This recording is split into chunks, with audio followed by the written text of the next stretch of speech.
അപ്പോൾ നമ്മൾ ഈ പാലക്കാട് ചൂടിൽ എരുമേരി 45 ഡിഗ്രിയോളം ഇപ്പോൾ ഇരുത്ത് ചൂടിൽ നമുക്ക് ദോശ ഉണ്ടാക്കി എടുക്കാൻ പറ്റുന്ന അടിപൊളി ഒരു എക്സ്പെരിമെന്റ് നമ്മൾ ചെയ്ത് നോക്കാൻ പോകുന്നത്. അപ്പോൾ നമുക്ക് നേരെ പാനിൽ വെച്ചിട്ടുണ്ട്.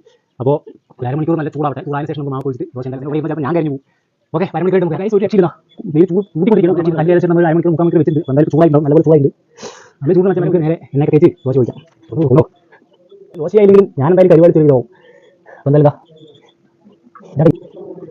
മറ്റേ ദോശക്കല്ലിൽ ഒഴിക്കുമ്പോൾ ആ ഒരു സൗണ്ട് വരുന്നത് സൗണ്ട് വരുള്ളൂ. പക്ഷേ അത്ര സൗണ്ട് കിട്ടില്ല. കാരണം അതൊക്കെ കൂടുതൽ ചൂടായി മാത്രമേ വരുള്ളൂ. അപ്പോൾ എന്തായാലും ഇറക്കാൻ തുടങ്ങി. അപ്പോൾ എന്തായാലും നമ്മുടെ ദോശ മാവ് നമ്മൾ ഒഴിച്ച് വെച്ചിട്ടുണ്ട്. അപ്പോൾ ഗൈസ് നമ്മൾ അരമണിക്കൂർ 3 മണിക്കൂർ ശേഷം നമ്മൾ എന്തായാലും റിസൾട്ട് നോക്കാൻ വേണ്ടി പോകുന്നുണ്ട്. അപ്പോൾ ചട്ടുമൊക്കെ എടുത്ത് വന്നിട്ടുണ്ട്. അപ്പോൾ നമുക്ക് നോക്കാം.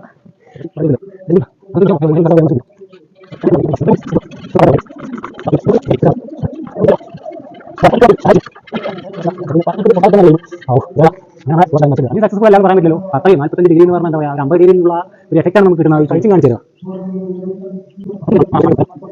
പാലക്കാടൻ ചൂടിൽ നമ്മുടെ ദോശ സക്സസ്ഫുൾ ആണ്, 100% സക്സസ്ഫുൾ ആണ്.